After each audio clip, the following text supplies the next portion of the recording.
The Indian Oil Corporation has switched to boats for the seamless supply of the fuel to keep the burner flames in the flood-affected areas of Assam on. With this, the delivery vans of PSU Major IOC have been replaced.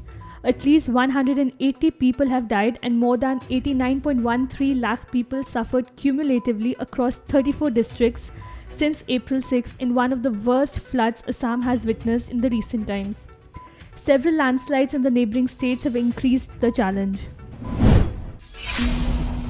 Mizoram recorded 138 new COVID-19 cases on Tuesday, making it the highest single-day spike in over 2 months. With this, the total tally of cases in the state reached 229,348, according to the health official. The death toll rose to 706 as a 94-year-old man from Aizawl succumbed to the infection on Monday.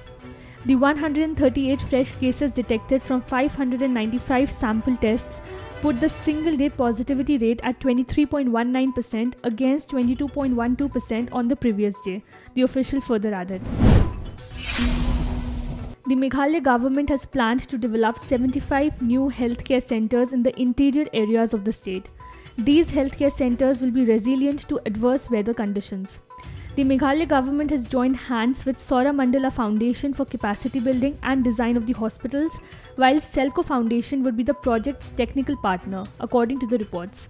To deal with extreme cold, heavy winds, earthquakes and landslides, sustainable designs in renewable energy and water conservation will be included in the structures. Opposition presidential candidate Yashwant Sinha is likely to visit Assam for 3 days from July 9th to 11th, Assam Pradesh Congress Committee Chief Bhupen Bora said on Monday.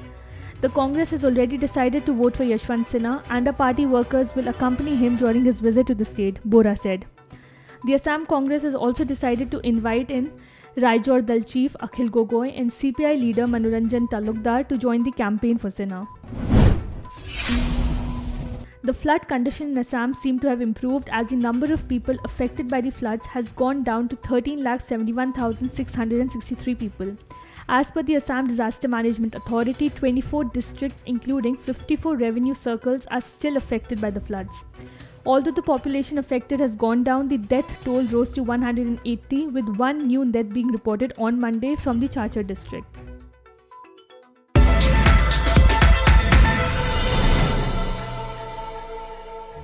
Subscribe to One India channel and never miss an update.